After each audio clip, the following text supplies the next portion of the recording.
Do we have 3 minutes till we're live? I don't know. We are already live. Okay. Yeah, we are live. I'm just waiting. I'm going to wait for a little bit. I think at 10 after is the, Yeah. no? Well, I put 10 after on there because I knew that you and I would need some time to chat. So I'm going to give him about 5 minutes Okay. to enter. Hopefully we're working.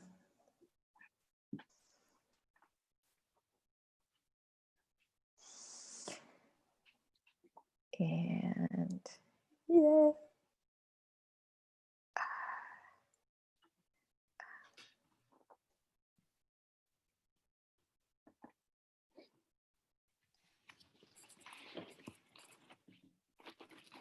Just gonna start some music.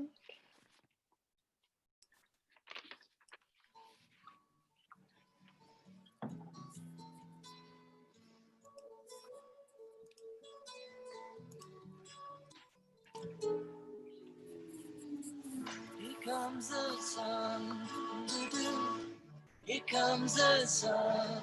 I say it's alright. Little darling, it's been a long, cold, lonely winter. Little darling, it feels like years since it's been here. Here comes the sun. Here comes the sun, and I say it's alright.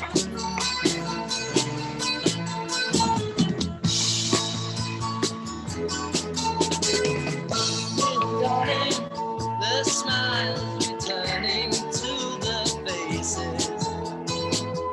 Little darling, it seems like years since it's been here. Here comes the sun.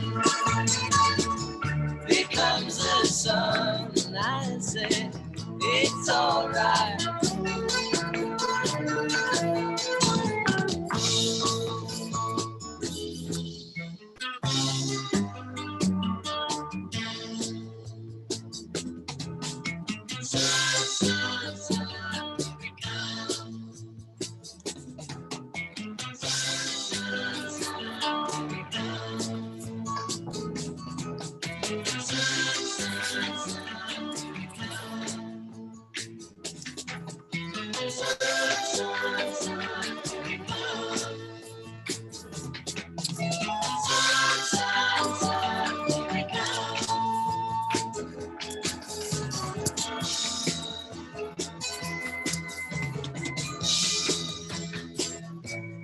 Darling, I feel like I see it slowly melting.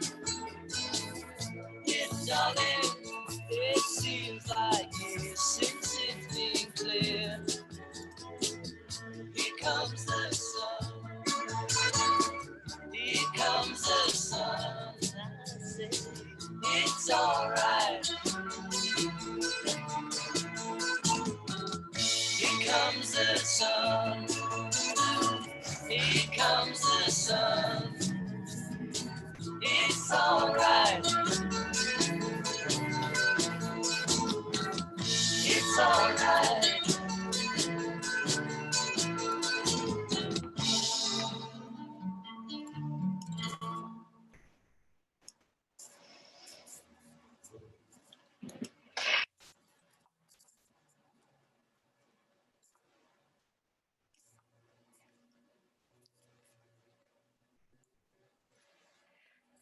Good evening. Welcome to the Laguna Playhouse Conservatory Showcase 2020. My name is Dylan Russell, and in the other frame is my wonderful, wonderful compatriot, colleague, all around, #1, Bethany Kniser. We're just going to wait another couple minutes to make sure people got into the link here. So sit back and relax. Just wanted to let you know you're in the right place. And we'll be starting with our level 4 conservatory in about 5 minutes.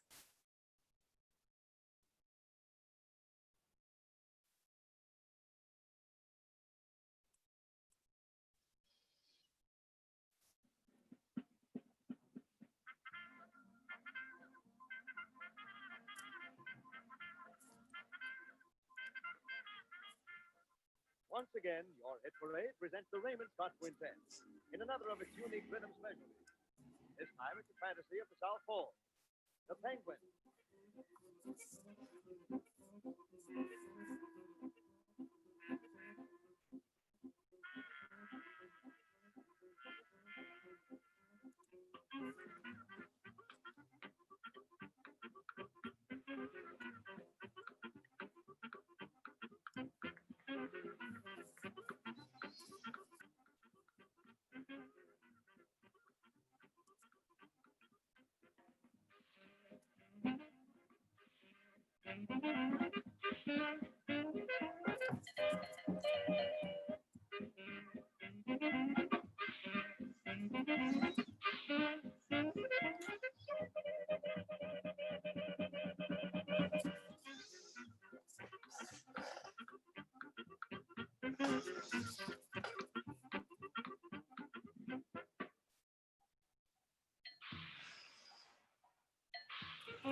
Good evening. My name is Dylan Russell, and I'm the Director of Education, Youth Theater, and Outreach at Laguna Playhouse.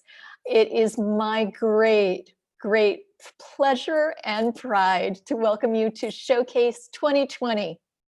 This is a celebration of all that our students in the conservatory have learned over their year of study here. They begin classes in late August, the beginning of September, and meet weekly. They participate in many performances throughout the year. But in the classes in conservatory, they dedicate themselves to the practice of learning the art of theater. This year, we've explored many things, and tonight you're going to see the culmination of a year's worth of study and the great dedication of this incredible group of young adults in our level 4 class, which is our highest level of conservatory. I'm going to turn it over to Bethany Knizer, Associate Director of Education, to frame a little bit of what this evening will look like, and then I will be guiding you through it as we go. I wish you a wonderful time meeting and seeing the fruits of the labor of these incredible students. Bethany? Thank you. Well, normally we would be having this showcase in person at the Playhouse or nearby at another venue in Laguna, and it would only be our immediate people in our environment that would be able to come. So we are very excited that tonight we can have so many of you joining us from so far away. Now, because our students are theater students, they perform live. That's what we train them to do, perform live. So tonight is a very unusual experience for them, and it provided lots of challenges for them and for us, and they met them with great bravery. And I want to thank Dylan, for her outstanding work to provide a place for every single student to grow and create and explore new opportunities. The conservatory is only one aspect of what she does for the Playhouse. So I want to applaud her for being able to create a nurturing conservatory environment while also running the youth theater and the many outreach programs to the community and schools. Her expertise in playwriting was the perfect fit for many of our students who have been bursting with ideas to get down on paper and up on their feet. When our Playhouse closed due to the virus closures, Dylan and Ellen made the leap to decide to continue our year online. This was the ultimate yes and experience for us. When an actor is improvising, they apply the concept of yes and. So the idea of receiving an offer is the yes part. Following that, to build upon the offer given is known as the and part. So Dylan jumped in without missing a beat to say yes and to our online classes. And as a result, we have had some of the most successful online acting, playwriting, and acting classes in the nation. So I want to thank you, Dylan, for your leadership through a very difficult time that you actually have turned into an extraordinary opportunity. So since I mentioned the playwriting, we have the beginning of our night will be an opportunity to see some of the playwriting that the students have done. And then we're going to move into some scene work. And I'll tell you more about the scene work after the playwriting. Thank you, Bethany. And I just want to say a big thank you to you for all of your leadership, all of your stewardship as I've learned this job this year. And I'm so honored to be here with you, with everybody at the Playhouse, and particularly with these students. We're going to start out with some original scenes and monologues. And I'm going to hand it over to Giovanna, who's going to introduce the first scene for you all. So, Giovanna, take it away. Hello, I am Giovanna Chakuti, Oh, yeah. I'm Grant. and we all wrote a web series that is coming soon. And so for this showcase, we wanted to write a scene as a little sneak peek for our web series. So we have all of the characters that we are including in our real web series in this little different kind of scene made for the whole class to perform in. So I hope you like it. I play Emma, the average teenage mean girl. I play Taylor. He's British. And I play Noah, probably the average teenage boy. All right. So look out for that. It's coming soon. All right. We begin. Everyone, hop on the call. What's going on? Hey guys. Where are Chuck and Grace? They're never here. Yeah, they're always spending so much time with their loving parents and their siblings. Do your mates always flake on you like that? Yeah. Dude, we should hold friendship auditions. You'd audition to be my friend. Well, I'm new, and I'd say we've become right good chaps. No, I mean, how are we supposed to get the word out?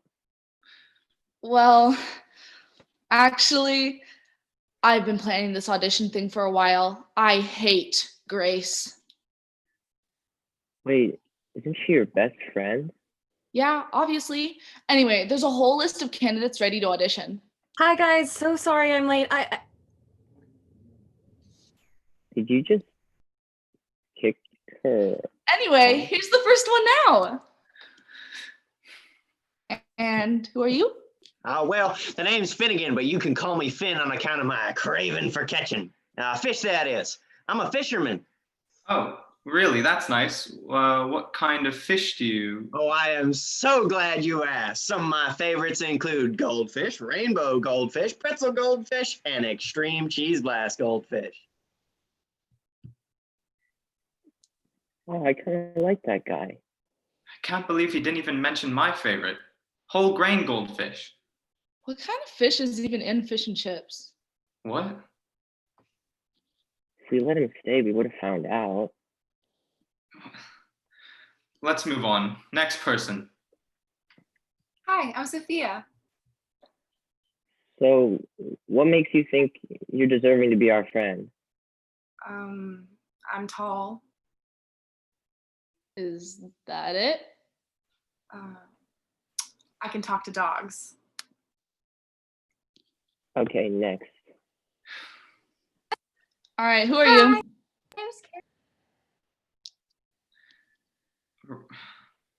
Right, well, this isn't going very well, is it?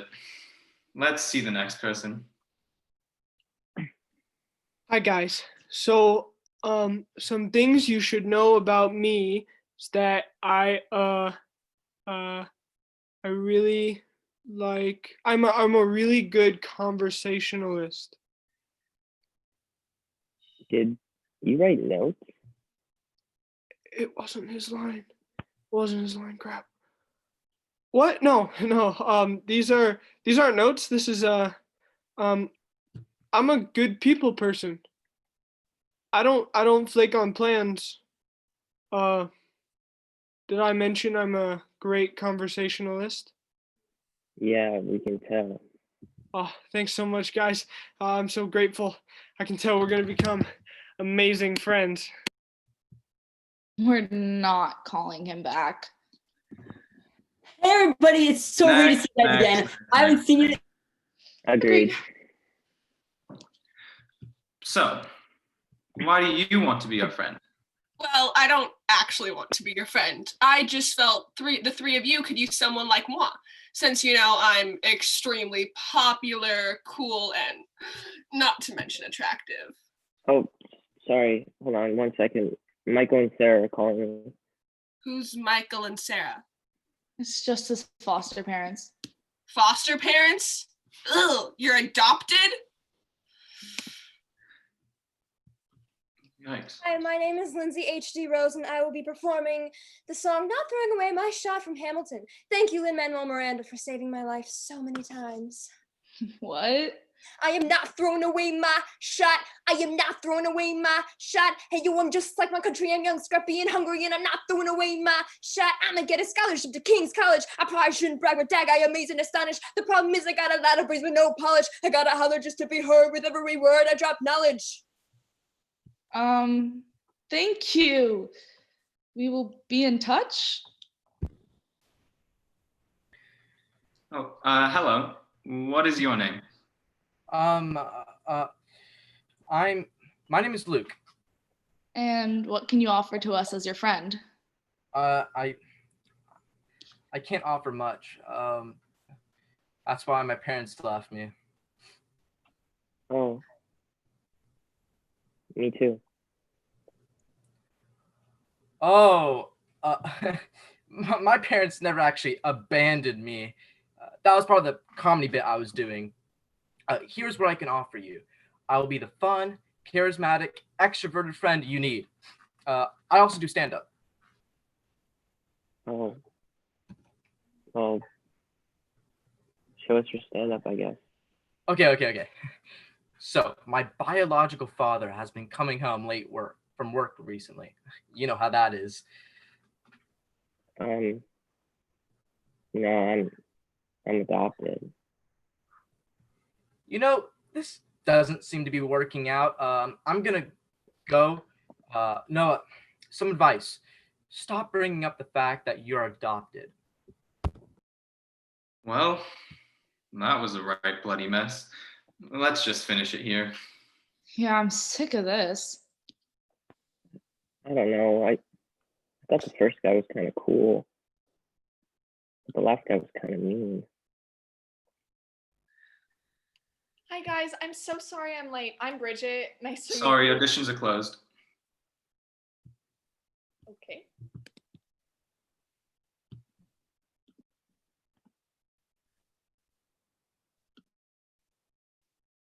Ruff, ruff, ruff, ruff, ruff, ruff. I swear to God, I can talk to dogs.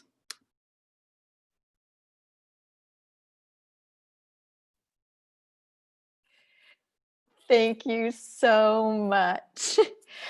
For our next couple of scenes, we have a scene and a monologue that were inspired by a prompt asking the students to use metaphor in their work. So the first, this next series are all video. So I'll be sharing those with you. And the first one is by Sophia Gabal. It's called Dragonfly.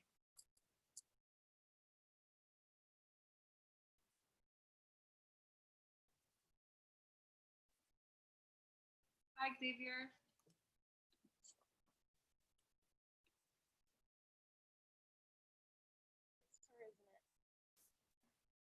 Love her.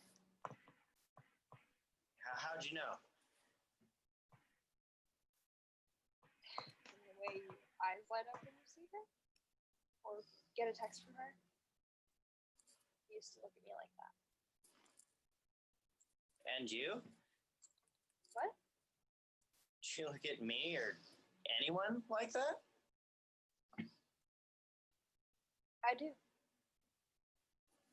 Well, what does that mean? What does what mean?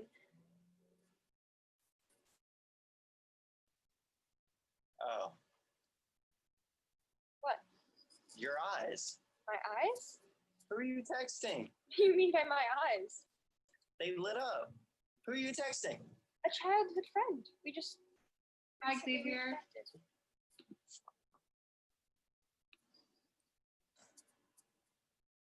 It's her, isn't it? Just to love her. You answered my question. Your How'd you question? know? You're interested in someone else. From the way you I don't eyes light up when you see her? Or He get texted a you. text from her? Your eyes lit up. You're Used to look at me interested like in that. someone else. And you? Oh, what? Did you look at me Are you or hurt by this? anyone? Hold on just a moment. I mean, you're interested in someone else. But you like someone else too. You're not interested in me, you're interested in her. The one who you rarely talk about and get all shy when I bring up. The one who you'll pause a movie for just to FaceTime her. The one who you rarely talk about when you miss and our get date. all shy when I bring up. The one who you'll pause.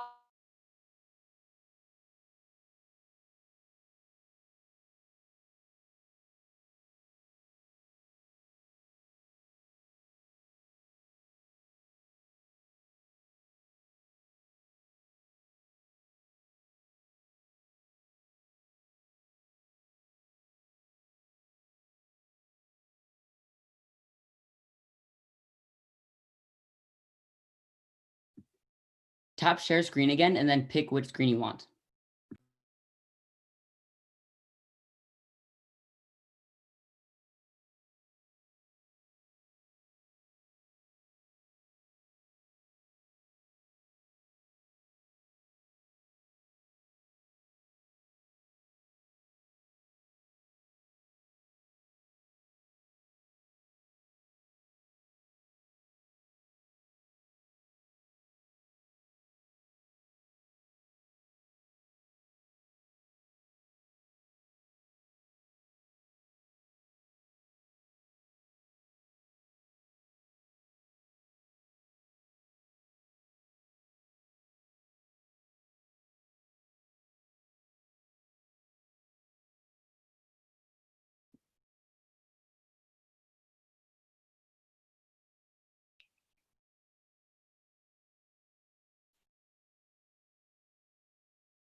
Thank you everyone for your patience. Dylan, somebody sent me a text that says to hover over the thumbnail and pause the video. The video is playing off the thumbnail.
I think you are muted. One like that? I do. Well, what does that mean? What does what mean? Oh, What? your eyes. My eyes? Who are you texting? What do you mean by my eyes? They lit up. Who are you texting? A childhood friend. We just recently reconnected.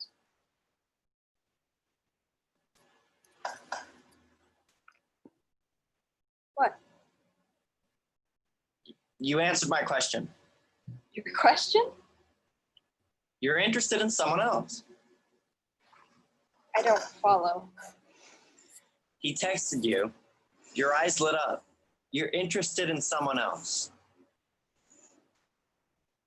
Oh. Are you hurt by this? I mean, you're interested in someone else. But you like someone else too. You're not interested in me, you're interested in her.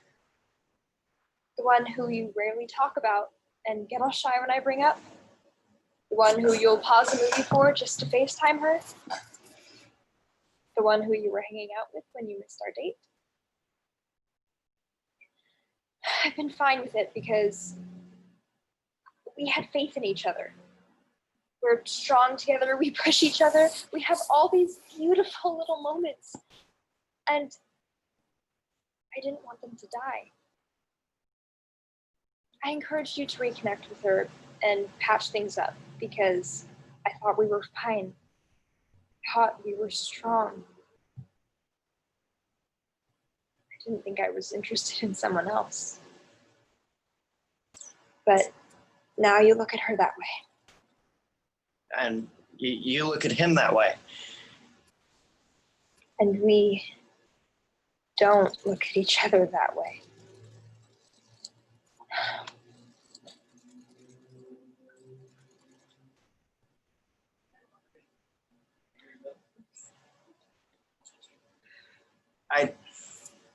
I look at her that way. And I look at him that way. Whoa. So we're over? I mean, we're loving the wrong people. Well, yeah, but if we just stay together, then maybe we'll forget about them. We're already together and thinking of other people. Look, I can't lose all those beautiful moments and our inside jokes and your surprises. But our relationship is a lie. Staying in it would be unhealthy for both of us. But I can't lose you. You don't love me. You don't love me. You love her. And I love someone else. I don't love you. So, we're done? Yeah. We're done.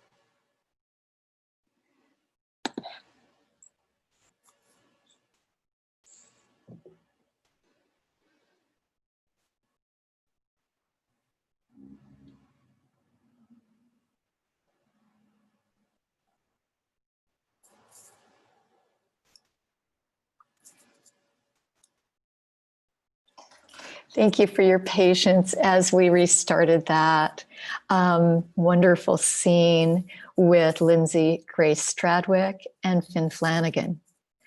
Our next is a monologue by Aiden Russell, performed by Luke Bruderer.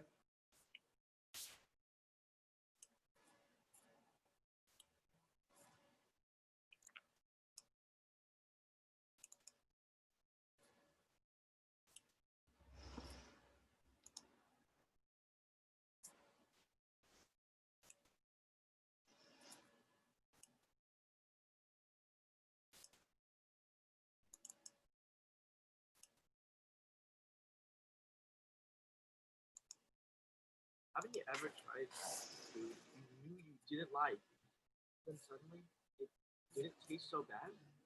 It's crazy, man. I never liked strawberries, ever. Not even in milkshakes or candy and stuff.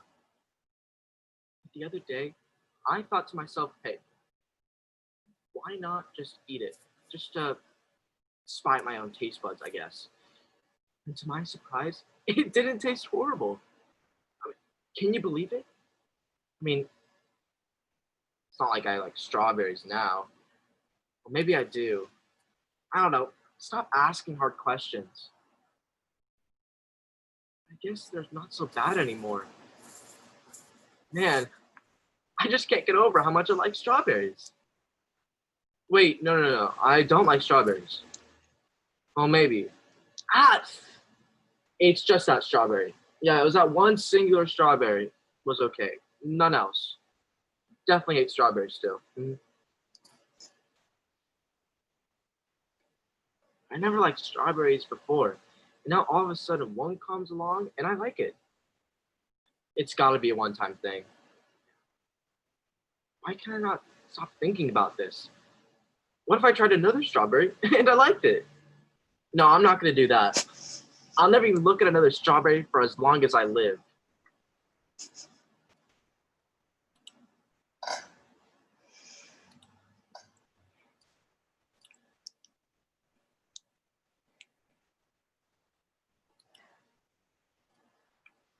Our next is a monologue by Cassidy Morgan called Stranded.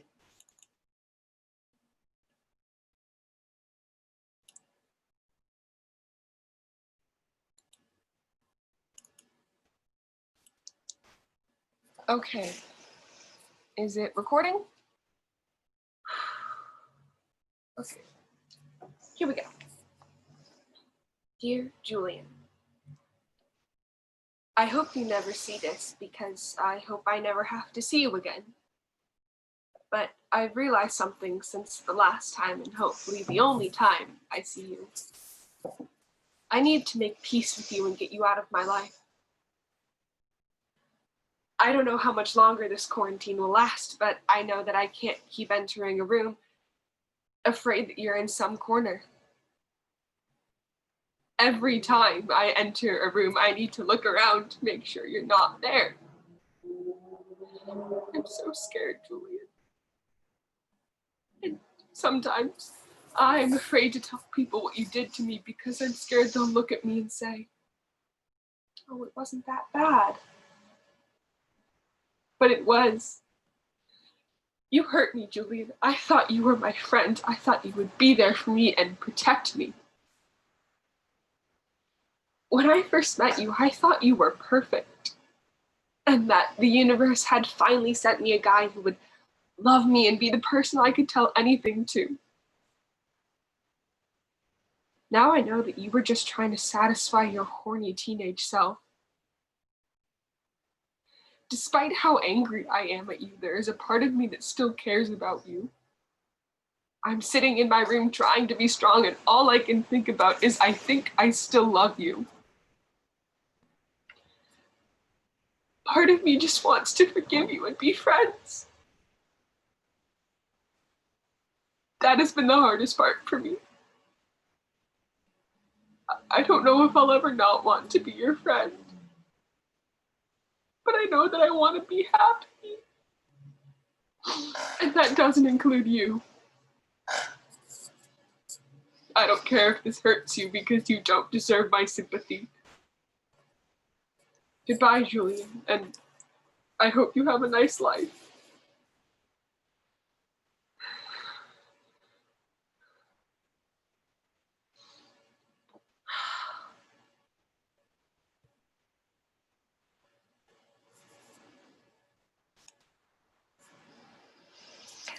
Our next is a monologue by Sophia Gabal called I'm Sorry It Was You.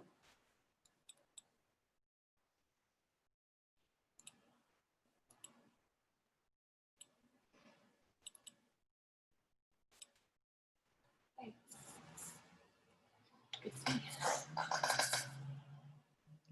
don't know why I'm called over here.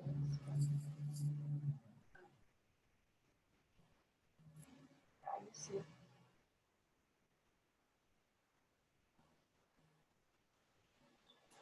I'm sorry it was you. I'm sorry it was my brother. I'm sorry.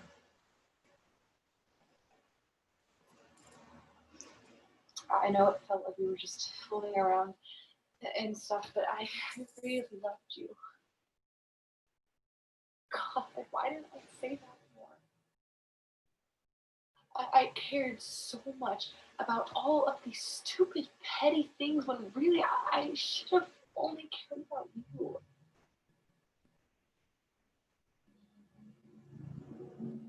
I cared so much about the clothes, the money, or a stupid freaking post by someone who I knew was my best friend.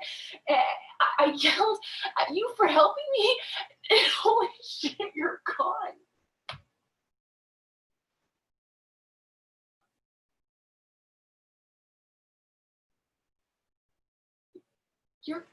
You're gone, and I never got the chance to say I love you.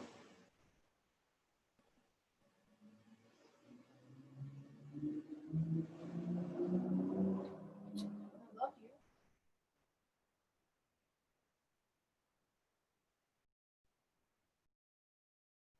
I miss your laugh.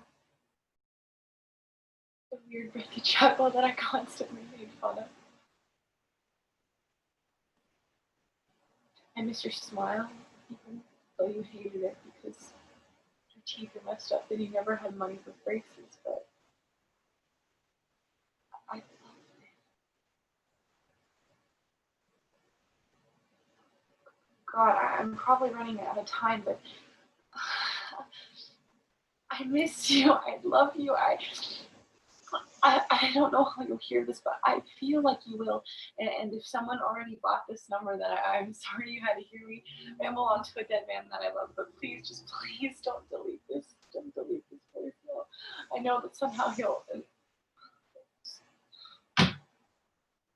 call or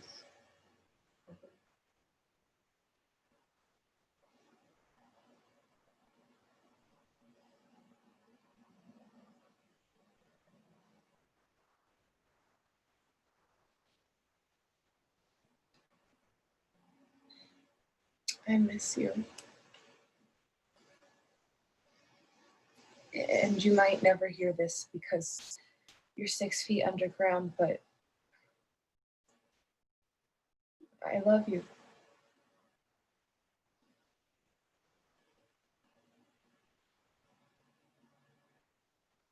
God, I'm sorry it was you.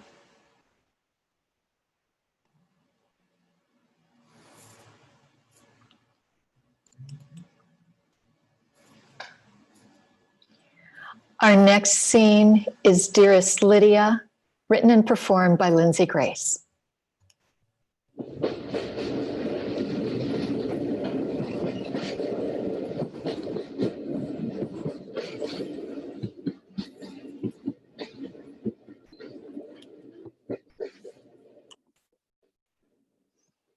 Dearest Lydia, I see the rolling hills of France go by as I sit in the train to Paris. The train in which we both should have been on, together. But because of my ignorant actions, only I can see these beautiful hills pass me by. If I had known this would have happened, I would have never spoken about your dancing in that way. I'm going to hold this for just a moment and make a correction and start from the beginning again.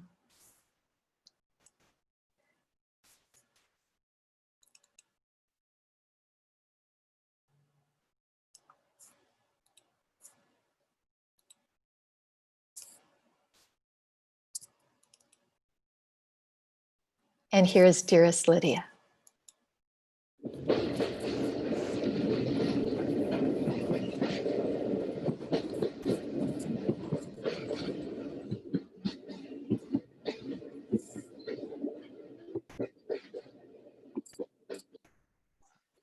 Dearest Lydia,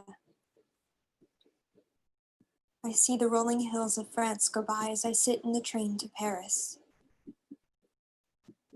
The train in which we both should have been on, together. But because of my ignorant actions. Only I can see these beautiful hills pass me by. If I had known this would have happened, I would have never spoken about your dancing in that way. I didn't know she was listening. Please forgive me, although I've done a most unforgivable thing. I took our dream away, our dream of getting into this ballet school together.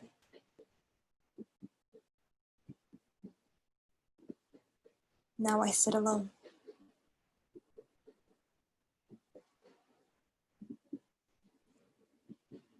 How can I call this a dream without my best friend by my side? I am so sorry. Your regretful friend, Emily.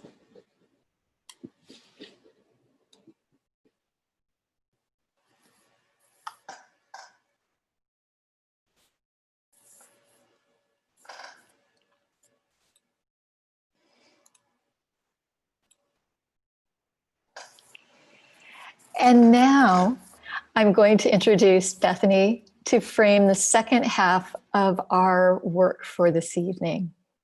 Bethany? Okay, so our level 4 students are our highest level of the conservatory training. And as you can see from the scenes and monologues that they wrote, their minds have been creatively challenged, and there has been immense growth for them this year. I wish that you knew some of the prompts that they were given.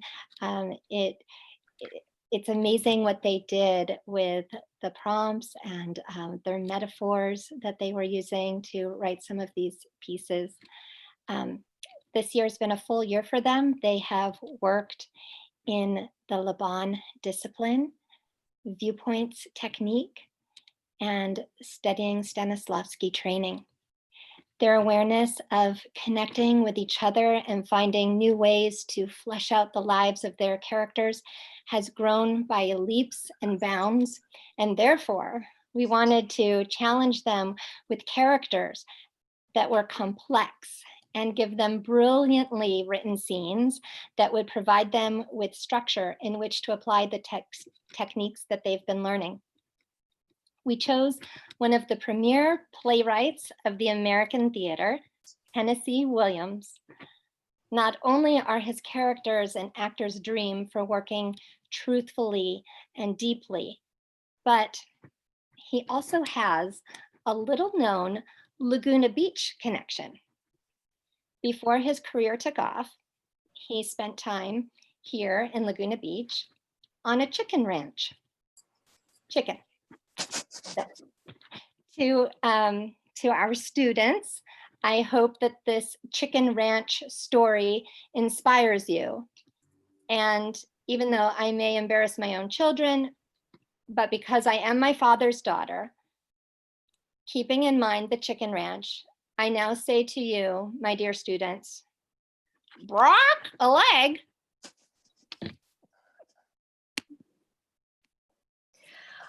Our first scene will be from A Streetcar Named Desire. It is a scene between Blanche and Stella, with Lindsay Grace portraying Blanche and Grace Hahn portraying Stella.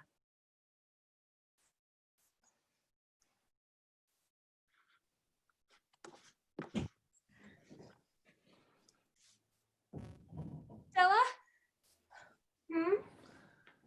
Oh, baby, my baby sister. Blanche, what's the matter with you? He's left. Stan? Yes. Will he be back? He's gone to get the car greased. Why? Why, I've been half crazy, Stella. When I found out you'd been insane enough to come back in here after what happened, Wait. I started to rush in after you. Sit down and stop yelling. All right, Stella. I will repeat the question quietly now. How could you come back in this place last night? Why, you must have slept with him.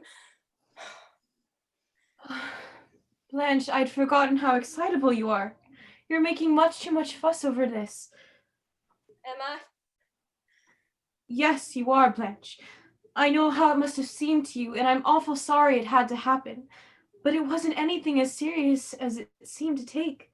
In the first place, when men are drinking and playing cards, poker, anything can happen. It's always a powder keg. He didn't know what he was doing. He was as good as a lamb when I came back, and he's really very, very ashamed of himself. And that makes it all right. No, it isn't all right for anybody to cause such a terrible row, but people do sometimes. Stanley's always smashed things. Why? On our wedding night? As soon as we came in here, he snatched off one of my slippers and rushed about the place, unmashing the light bulbs with it. He did what? He smashed all the light bulbs with the heel of my slipper. And you let him? Didn't run? Didn't scream? I was sort of thrilled by it. Eunice, and you had breakfast? Do you suppose I wanted my breakfast? There's some coffee left on the stove. You're so matter-of-fact about this, Stella. What other can I be? He's taken the radio to get it fixed. It didn't land on the pavement, so only one tube was smashed. And you're standing there smiling. What do you want me to do? Pull yourself together and face the facts. What are they, in your opinion? In my opinion, you're married to a madman. No. Yes, your fix is worse than mine is. Only you're not being sensible about it. I'm going to do something. Get a hold of myself and make myself a new life. Yes? Oh, but you've given in. And that isn't right. You're not old. You can get out. I'm not in anything I want to get out of. Stella. I said, I am not in anything that I have the desire to get out of. Look at the mess in this room. And those empty bottles. They went through 2 cases last night. He promised me this morning that he was going to quit having these poker parties. But you know how long such a promise is going to keep. Oh, well, it's his pleasure, like mine is movies and bridge. People have got to tolerate each other's habits, I guess. I don't understand you. I don't understand your indifference. Is this a Chinese philosophy you cultivated? What? He's shuffling about and mumbling.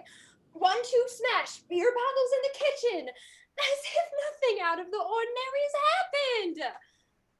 Are you deliberately shaking that thing in my face? No.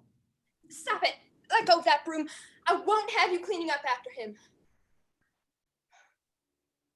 Then who's going to do it? Are you? I? No, I didn't think so.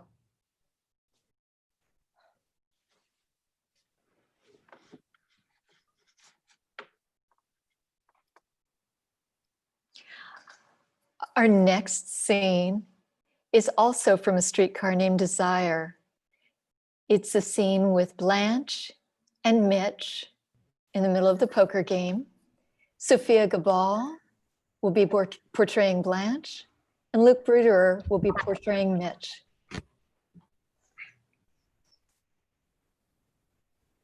We've been drinking beer. I hate beer. It's a hot weather drink. Oh, I don't think so. It always makes me warmer. Have you got any cigs? Sure, yeah. What kind are they? Lucky's. Oh, good. What a pretty case. Silver? Yeah, read the inscription. Oh, is there an inscription? I can't make it out. Oh. And if God choose, I shall but love thee better after death. Why, that is my favorite sonnet by Mrs. Browning. You know it? Certainly I do. There's a story connected with that inscription. It sounds like a romance. Yeah. A pretty sad one. Oh. Uh, the girl's dead now. Oh. She knew she was dying when she gave me this. She was a very strange girl, very sweet, very. She must have been very fond of you. Sick people have such deep, sincere attachments. Yeah, that's right. Yeah, they certainly do. Sorrow makes for sincerity, I think. Yeah, it sure brings it out in people. The little there belongs to people who have experienced some sorrow. I believe you are right about that. I'm positive that I am. Show me a person who hasn't known any sorrow, and I'll show you a super. Listen to me. My tongue is a little thick. You boys are responsible for it. The show let out at 11, and we couldn't come home on account of the poker game, so we had to go somewhere and drink. I am not accustomed to having more than one drink. 2 is the limit, and 3. Tonight I had 3. Miss Dubois. It's a French name. It means woods, and Blanche means white, so the 2 together means white woods. Like an orchard in spring. You can remember it by that. Yeah, you're French. We are French by extraction. Our first American ancestors were French Huguenots. You are Stella's sister. Are you not? Yes, Stella is my precious little sister. I call her little, and in fact, she's slightly older than I, just slightly. Will you do something for me? Sure. What? I bought this adorable little color papered lantern at a Chinese shop on Bourbon. Put it over the light bulb, will you please? Be glad to. I can't stand a naked light bulb any more than I can a rude remark or vulgar action. I guess we strike you as a pretty rough bunch. I'm very adaptable to circumstances. Well, that's a good thing to be. You are visiting Stanley and Stella. Stella hasn't been so well lately, so I came down to help her out. She's very run down. You're not married? No. I'm an old maid school teacher. You may teach school, but you certainly are not an old maid. Thank you, sir. I appreciate your gallantry. So you're in the teaching profession? Yes, yes. Grade school, high school? I teach high school in Laurel. But what do you teach? Yes.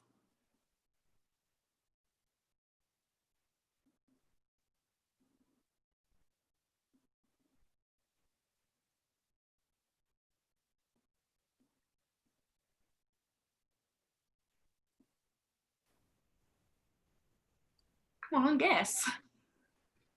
I bet you teach art or music. Of course, I could be wrong. You might teach arithmetic. Never arithmetic, sir. Never arithmetic. No, I don't even know my multiplication tables. No, I have the misfortune of being an English instructor. I intend to instill a bunch of Bobby Soxers and drugstore Romeos with reverence for Whitman and Hawthorne and Poe. Yeah, I guess that some of them are more interested in other things. How very right you are. Their literary heritage is not what they treasure above all else, but they're sweet things. And it's in the spring, it's touching to notice them make their first discovery of love, as if no one had ever known it before.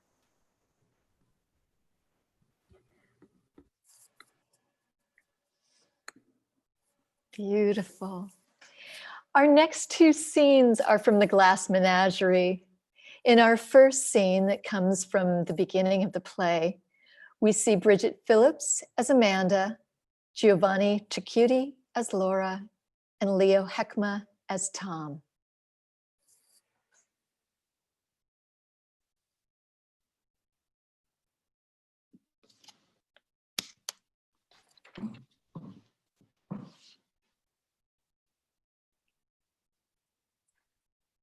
I dropped by Rubicam's Business College to speak to your teachers about your having a cold.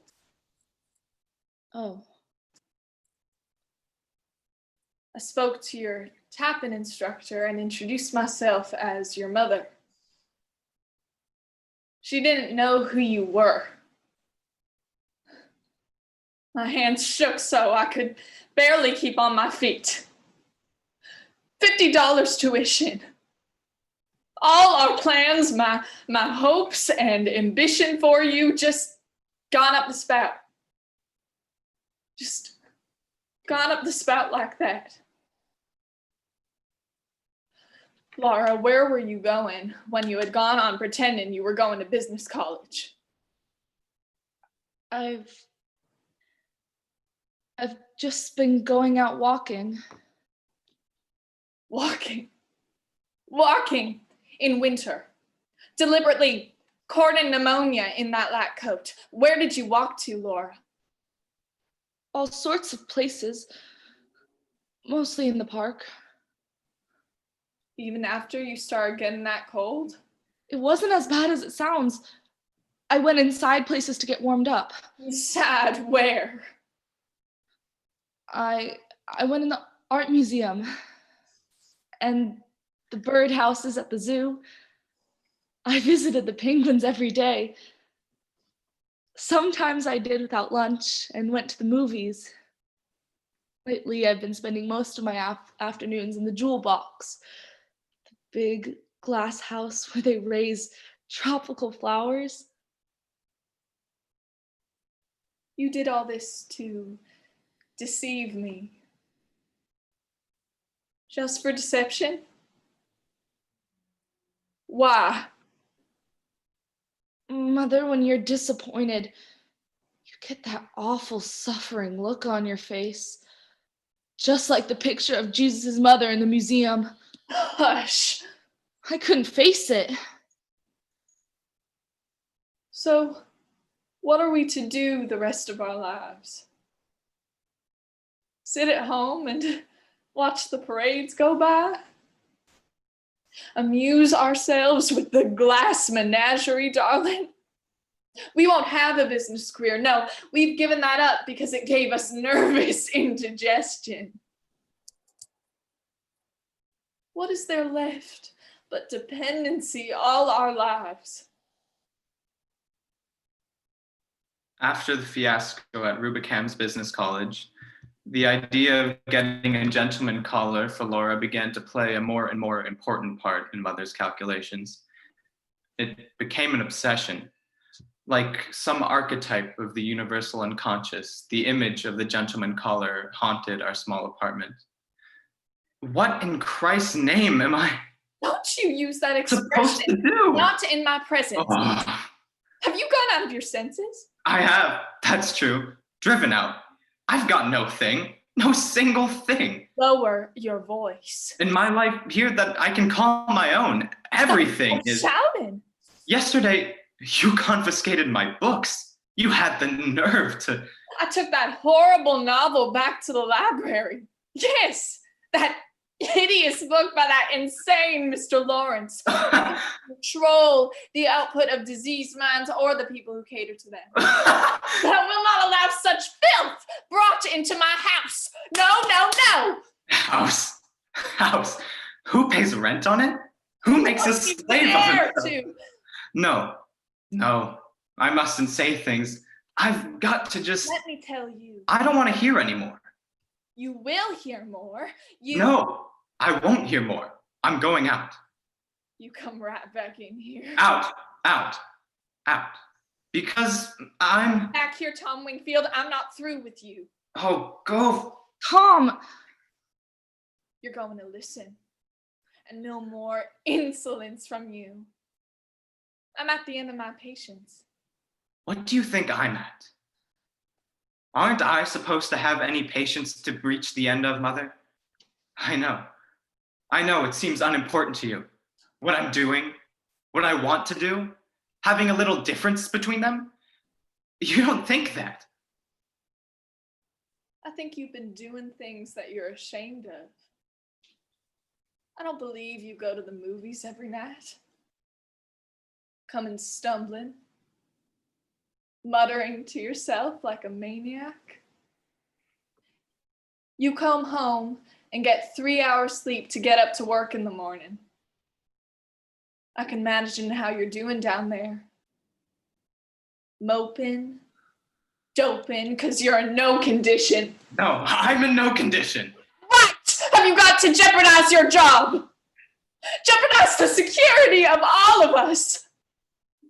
How do you think we'd manage if you Listen, you think I'm crazy about the warehouse? You think I'm in love with the Continental Shoemakers? You think I want to spend 55 years down in that Celotex interior with fluorescent tubes? Look, I'd rather have someone picked up a crowbar and battered out my brains than go back mornings. I go. Every time you come in yelling, that goddamn rise and shine. Rise and shine, I say to myself. How lucky dead people are. But I get up, I go. For $65 a month, I give up all that I dream of doing and being ever. And you say self? Self's all I think of. Why, if self's what I thought of, Mother, I'd be where he is. Gone. As far as the system of transportation take us. Tom. Don't grab at me, Mother. Where are you going? I'm going to the movies.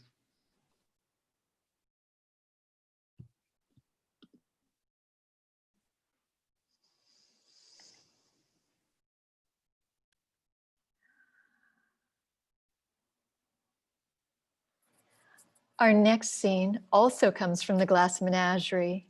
It's from later in the play.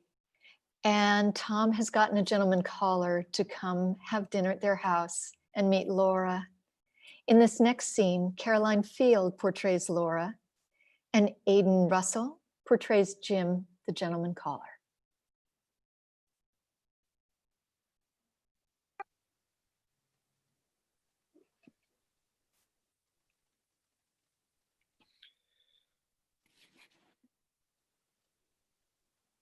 I was spoiled in high school.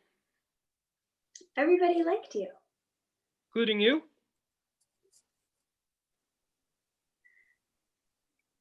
Yes.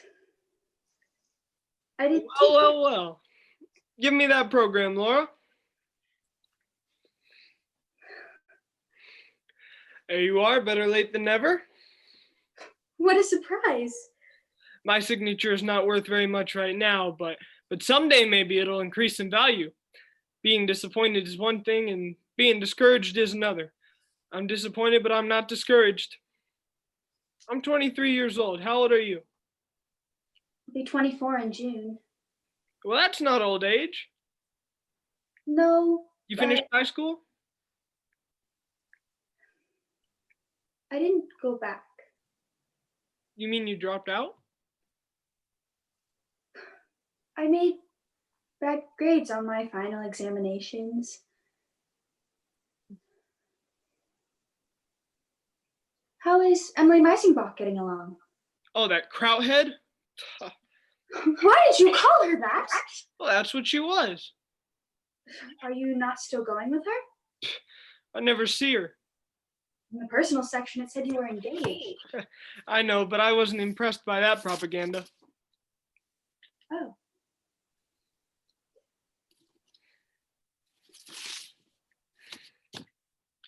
There's only the truth in Emily's optimistic opinion.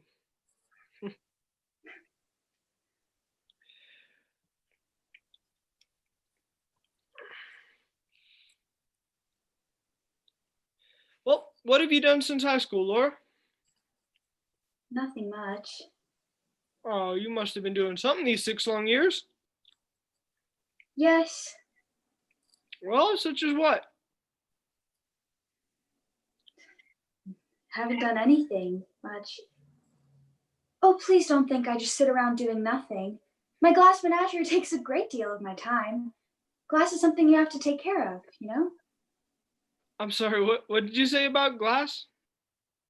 Glass collection. I have one. You know what I judge to be the principal trouble with you? Inferiority complex. You know what that is? That's where someone low rates himself. Now I understand it because I had it too, although my call was not so aggravated as yours seems to be. But I had it until I took up public speaking. developed my voice and realized I had an aptitude for science. Before that, I never thought of myself as outstanding in any way whatsoever.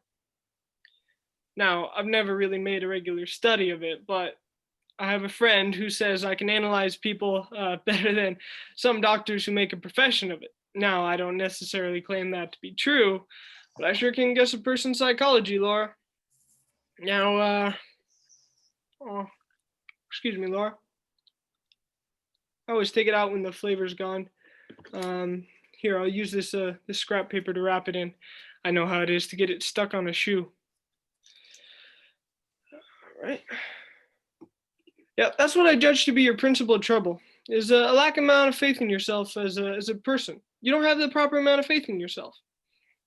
Now, I'm judging that on a number of your remarks and also some observations I've made. For example, that clumping that you thought was so awful in high school. Why you say you even dreaded to walk to class. Well, you see what you did? You gave up an education. You dropped out of school for a little physical defect that was hardly noticeable even. A little physical defect is all you had, magnified thousands of times by imagination.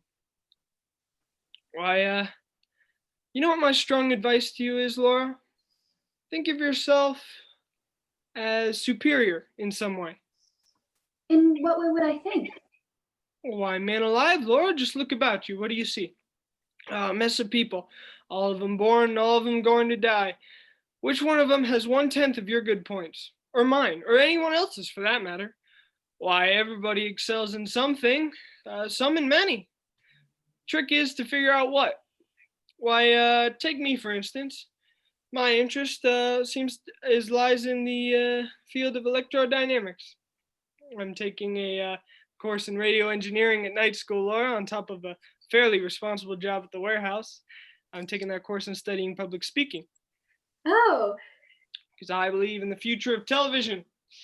I wish to be there when it goes up, and I wish to go right up along with it. Therefore, I plan to catch it on the bottom floor. In fact, I've already made the right connections, and all that remains now is for the industry itself to get underway.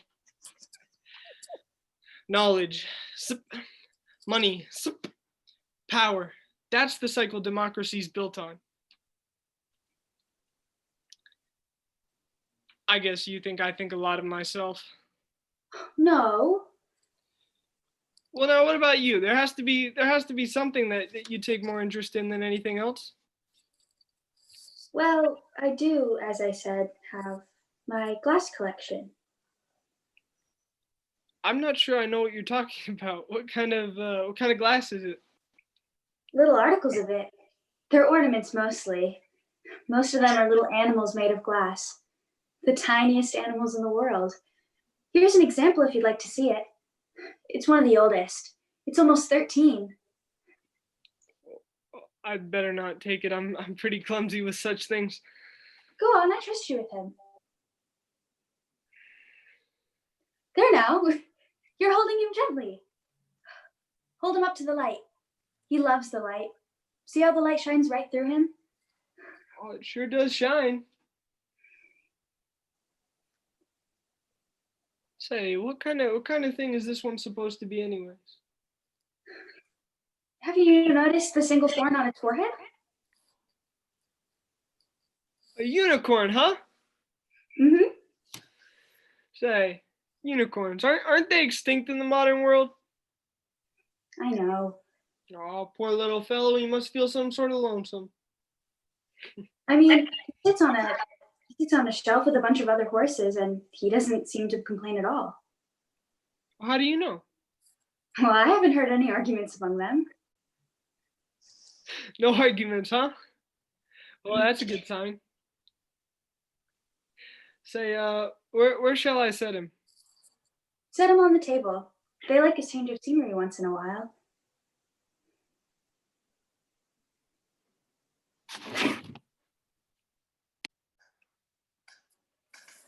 Our final scenes come from Cat on a Hot Tin Roof. The first scene is a scene between Big Daddy and Brick, with Elijah Lopez as Big Daddy and Finn Flanagan as Brick.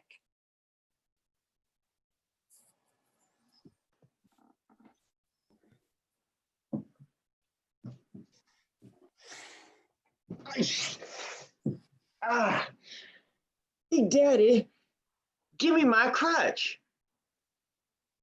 Give me that crutch, Big Daddy. Why do you drink?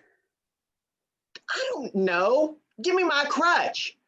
You better think why you drink or give up drinking. Will you please give me my crutch so I can get up off this floor? You heard me. You gotta tell me what I asked. Daddy, I'm in pain. I stepped on my foot. First, you answer my question. Why do you drink? Why are you throwing your life away, boy? Like something disgusting you picked up on the street. Big Daddy, I'm in pain. Good. I'm glad you're not too numb with that liquor in you to feel some pain. You spilled my drink. I'll make it hard with you.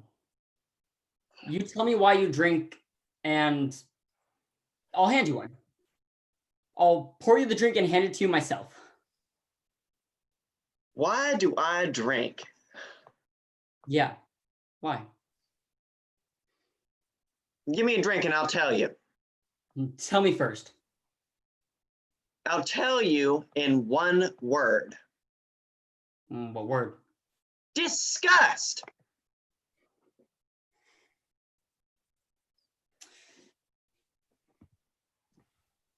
Now, how about that drink? You got to tell me what it is you're disgusted with first. Otherwise, being disgusted don't make no sense. Give me my crutch. You heard me. Answer my question. I told you. I said to kill my disgust. Disgust with what? You strike a hard bargain. What is it you're disgusted with? And I'll hand you a drink.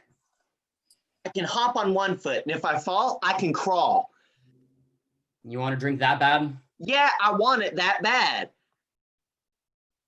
If I give you a drink, will you tell me what it is you're disgusted with, Brick? Yes, sir. I will try to.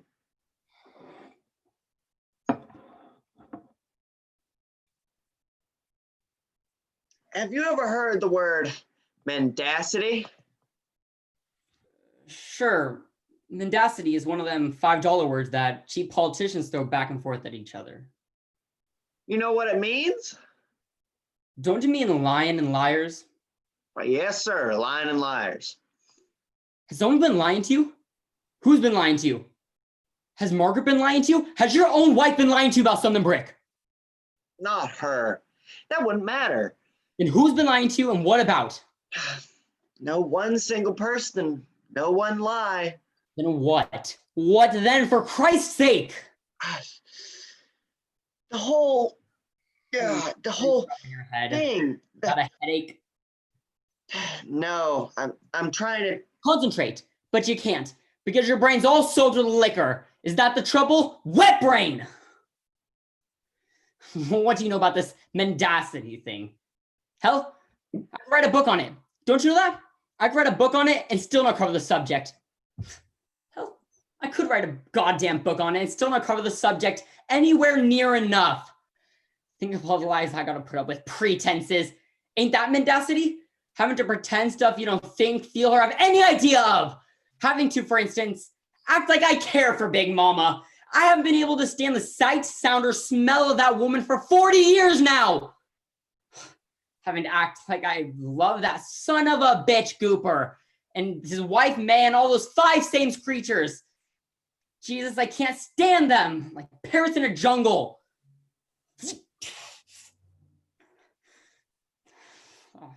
I've lived with mendacity. Why the hell can't you live with it? Hell, you gotta live with it. There ain't nothing else to live with except mendacity, is there? Well, yes, sir. Yes, sir, there is something else that you can live with. What? This, liquor. That's not living, that's dodging away from life. But I want to dodge away from it. Then why don't you kill yourself, man? I like to drink. God, I can't talk to you. I'm sorry, Big Daddy. But you don't care. No, sir, I do not care. Now, how about taking a look at your birthday fireworks and getting some of that cool breeze off the river? Wait! Brick. Don't. Let's leave it like this. Like the other talks we've had. We've always talked around things for some rotten reason. I don't know what that reason is. It's just there always seems to be something avoided, something that we haven't spoke of, because neither of us was honest enough with the other. But I never lied to you, Big Daddy. Have I ever to you? No, sir. Then there are at least two people that have never lied to each other. But we've never talked to each other. We can now. Big Daddy, there don't seem to be anything much to say. You say that you drink to kill your disgust with lying. You said to give you a reason. Is drinking the only thing that'll kill this disgust? Now, yes. But not once, huh? Not when I was still young and believing. A drinking man's someone who wants to forget he isn't still young and believing. I think you're passing the buck. You know many drinking men? I know a fair number of that species. Can any of them tell you why he drank? Yep. You're passing the buck to things like time and disgust with mendacity and crap. If you gotta use that kind of language about a thing, it's 90 proof bull, and I'm not buying any. I had to give you a reason to get a drink. You started drinking when your friend Skipper died. What are you suggesting? I'm suggesting nothing. But Cooper and May suggested that there wasn't exactly something right in your relationship. Not right? Well, not exactly normal in your friendship with... Oh, they suggested that too? I thought that was Maggie's suggestion. Who else's suggestion is it? Is it yours? How many others thought that Skipper and I were... All I'm saying is that I understand such... Skipper is dead. I have not quit eating. Nobody started drinking. You think so too? Is everything all right in there? Is everything all right? Are you all right? Yeah. Go away. Just a broken glass.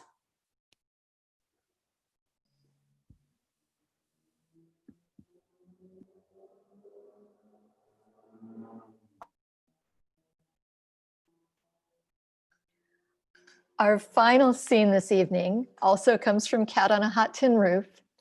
It is a scene early in the play between Maggie and Brick. Cassidy Morgan will be portraying Maggie. Grant Hughes will be portraying Brick.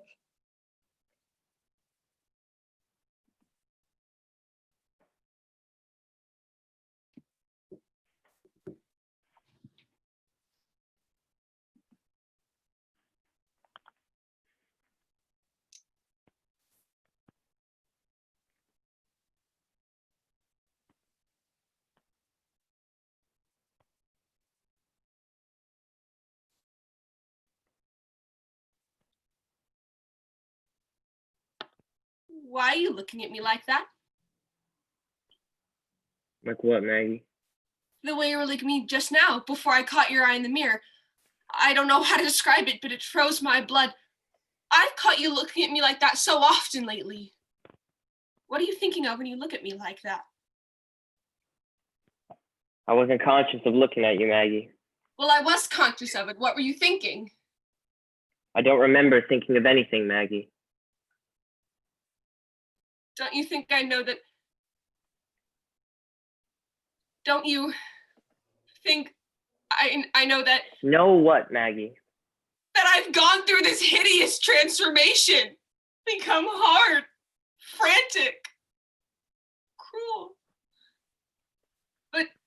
Brick. Brick. Did you say something? I was going to say something. That I get lonely. Very. Everybody gets that. Living with someone you love can be lonelier than living entirely alone. If the one you love doesn't love you. Would you like to live alone, Maggie? No, God, I wouldn't. Did you have a nice shower? Uh-huh. Was the water cool? No. But it made you feel fresh, huh? Fresher. You've kept in good shape, though. You think so, Maggie? I always thought drinking men lost their looks, but I was plainly mistaken. Why, thanks, Maggie. You're the only drinking man I know that never seems to put fat on. I'm getting softer, Maggie. Well, sooner or later, it's bound to soften you up. It was just beginning to soften up Skipper when... I'm sorry. I never could keep my fingers off a sore. I wish you would lose your looks, but no such goddamn luck. I actually believe you've gotten better looking since you've gone on the bottle. Yeah, if a person didn't know you would think you've never had a tense nerve in your body or a strained muscle. Later tonight, I'm going to tell you I love you.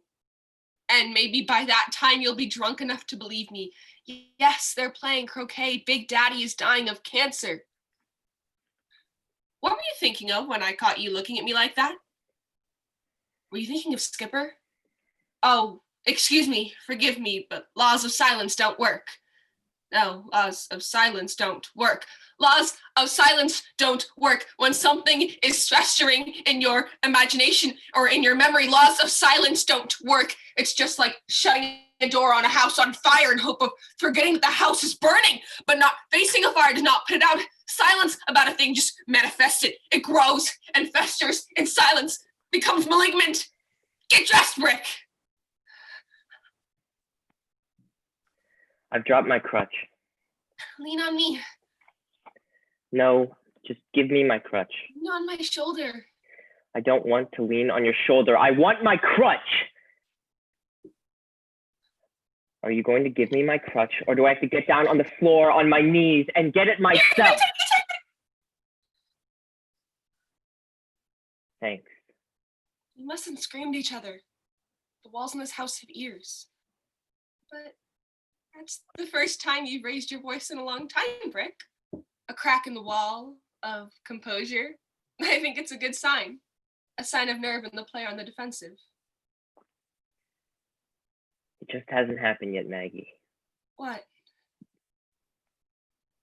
The click I get in my head when I've had enough of this stuff to make me peaceful.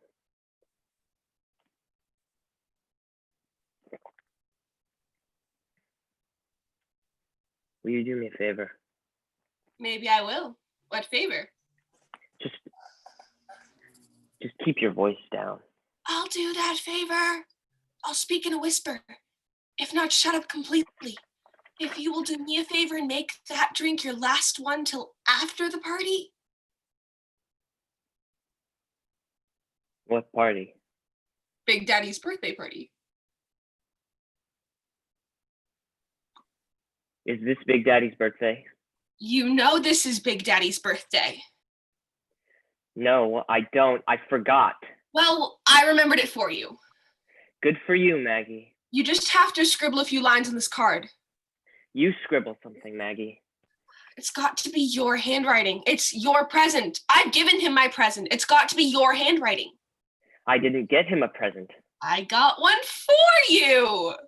All right, you write the card then. And have him know you didn't remember his birthday? I didn't remember his birthday. You don't have to prove you didn't. I don't want to fool him about it. Just write love, Brick, for God's sake. It's not No. that. You've got to. I don't have to do anything I don't want to do. You keep forgetting the conditions on which I agreed to stay on living with you. I'm not living with you. We occupied the same cage. you've got to remember the conditions agreed on. They're impossible conditions. Then why don't you? Is somebody there? Is somebody at the door?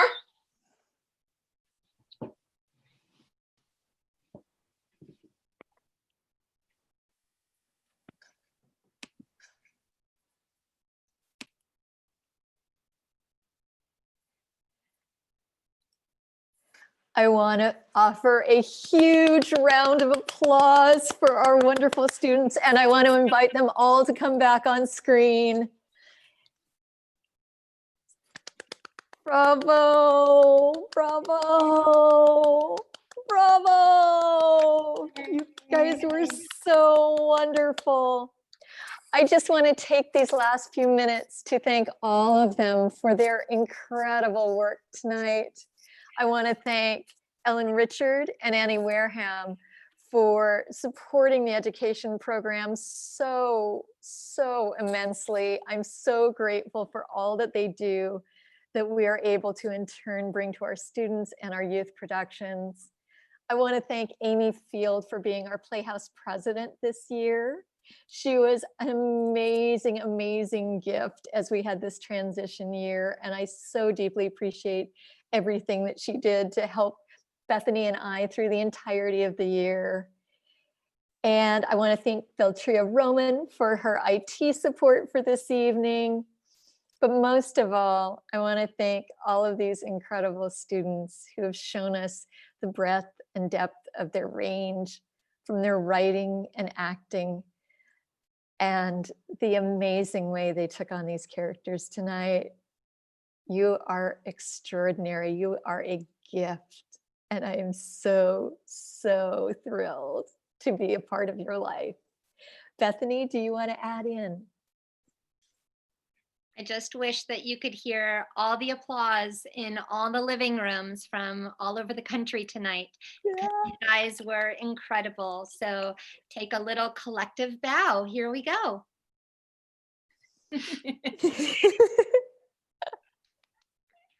Thank you all. Thank you so much for attending our Level 4 showcase this evening.